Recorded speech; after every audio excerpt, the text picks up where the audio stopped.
Bentrovati amici in questa nuova puntata di Die Pro Die. Quest'oggi siamo al Conservatorio di Sassari e siamo in compagnia della neoeletta direttrice Cinzia Sacchetti. Buongiorno. Buongiorno a lei. Insomma, lei è stata eletta. Benvenuto. Grazie, lei è stata eletta il 2 di novembre. Sì, fresca pro di nomina.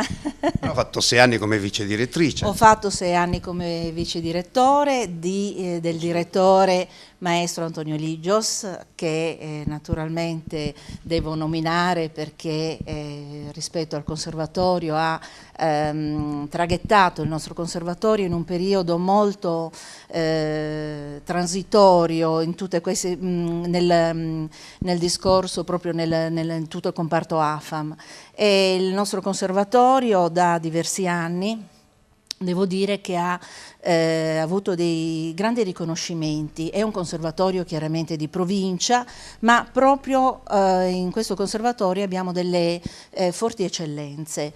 Il precedente direttore, il maestro Ligios, col quale io ho avuto l'onore di lavorare 6 anni, ha appunto portato il conservatorio a dei livelli nazionali notevoli. Infatti siamo accreditati in maniera forte verso al Ministero del nostro comparto e devo dire che è stato un periodo abbastanza travagliato per il conservatorio in generale, perché c'è stato tutto un cambiamento del sistema AFAM, quindi i vecchi ordinamenti sono in esaurimento, abbiamo avuto l'apertura dei nuovi ordinamenti preaccademici, cioè dei preaccademici, e soprattutto finalmente i nostri trienni da sperimentali sono diventati ordinari, quindi avremo solamente il biennio sperimentale, ma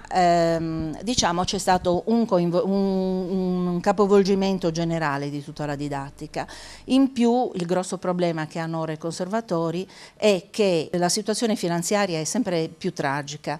Ogni anno il Ministero ci invia delle note in cui taglia del 10, del 20 o del 30% i finanziamenti ordinari che ci vengono dati. Quindi, e questo succede praticamente sempre. Da quanto tempo è che ci sono questi tagli?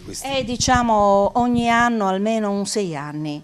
Abbiamo gli organici chiaramente bloccati, abbiamo molte richieste e devo dire che la docenza è molto disponibile anche a farsi carico di un numero di allievi più numeroso rispetto a quello che dovrebbero. Insomma. Scusi, si parla di tagli sulla cultura comunque, sì. Quindi i tagli sulla cultura di cui stiamo parlando sono quelli anche in riferimento ai teatri, ai musicisti, cioè ha a che fare, voglio dire.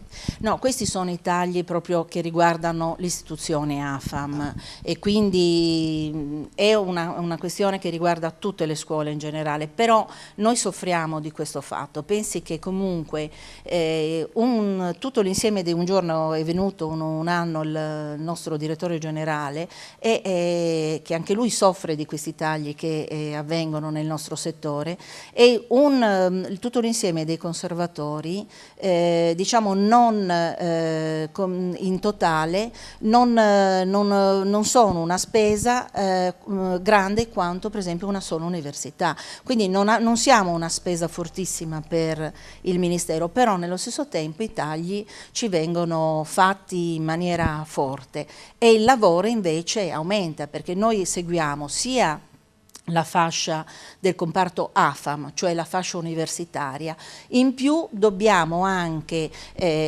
farci carico della fascia preaccademica, perché in determinate realtà, come per esempio anche la Sardegna, abbiamo delle ottime scuole medie di indirizzo, finalmente siamo riusciti ad avere il liceo musicale, però noi dobbiamo coprire, perché sia il liceo che le scuole medie di indirizzo musicale non possono dare chiaramente un'offerta ampia e completa, perché il conservatorio chiaramente tra strumenti e tutti i generi di strumenti e tutte le attività che propone chiaramente ha una forza notevole, ecco. Quindi.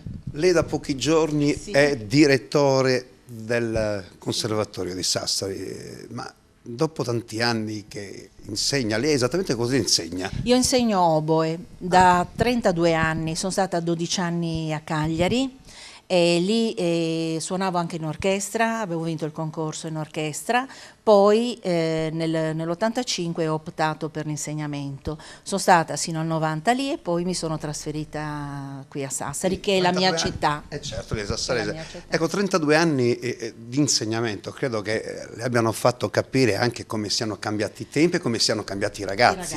Ecco, sì. Ma come sono cambiati in questo caso i ragazzi? Allora, i ragazzi, difatti siamo cambiati noi docenti, abbiamo seguito i ragazzi, perché i ragazzi intanto comunque danno tantissimo, devo dire, però sono anche presi da tante cose e quindi rispetto, non so, a 20 anni fa hanno molte più variabili nella loro vita, però nello stesso tempo secondo me i ragazzi oggi, io ho molto contatto con loro perché insegnando e anche per esempio partecipando a progetti tipo quello dell'orchestra giovanile, certo, di cui parleremo dopo, ho veramente dei contatti diretti con questi ragazzi e sono dei ragazzi che hanno voglia di fare delle cose di qualità, hanno estremamente anche bisogno, secondo me, ma di c'è più preparazione? Ma da parte dei ragazzi c'è più entusiasmo, più preparazione, più voglia di studiare? Guardi, il discorso è questo, che intanto il conservatorio ora sono anche più ampi come numero di iscritti, quindi diciamo non tutti continuano, però io dico questo, che intanto chi segue la strada va proprio nell'eccellenza e in più comunque anche io credo, proprio come docente, che anche un ragazzo che si iscrive in oboe e rimane 3 o 4 anni nella nostra scuola, ma non per scelte sue personali o perché poi dopo vuole iscriversi in medicina o fare altre cose, comunque porta dentro di sé un bagaglio culturale che nessuno gli potrà togliere e questa è una cosa importante, questa è una cosa essenziale. Ecco, assolutamente siamo d'accordissimo, però noi poc'anzi, lei parlava di tagli, in questo caso alla scuola, sì. Ok? E io non a caso, insomma, ho parlato invece dei tagli su quella che è la cultura, sui teatri, sulla musica, insomma, sulle grandi orchestre, eccetera, eccetera, eccetera. Non a caso, perché mi domando, se un ragazzo studia tanti anni, il conservatorio che è uno studio anche non semplicissimo, perché voglio dire c'è grande lavoro, ecco, con quale pensiero poi vanno a vivere a livello professionale quello che è il mondo della musica quando si parte già in qualche modo in una situazione negativa, cioè pensando al fatto che con questi tagli si ha meno possibilità di emergere o comunque meno possibilità di lavorare. Infatti il grosso problema è questo in questi anni, perché invece di aprire nuove possibilità culturali, come può essere un'orchestra o anche altre attività, si sta cercando di chiudere, cioè noi abbiamo dei grossi teatri che hanno dei problemi, vediamo per esempio l'Ente Lirico di Cagliari, il Carlo Felice di Genova, questo è veramente un po' un problema, perché chiaramente come si può pensare di fare musica solo per piacere e amore della musica, occorre che poi dopo ci sia un qualcosa che porti, che sia uno sbocco lavorativo, soprattutto per gli strumentisti. E quindi io capisco che questo è un impegno che si dovrebbe prendere tutti insieme, perché se noi comunque chiudiamo la cultura, chiudiamo tutte queste possibilità, in effetti chiudiamo la vita e il respiro ai ragazzi, perché intanto sia come operatori nel settore, ma anche che siano fruitori di quello che poi è la musica, uno spettacolo, un qualcosa, perché ci togliamo tutto. Cioè la cultura italiana va un po' a, voglio dire, a morire poi, no?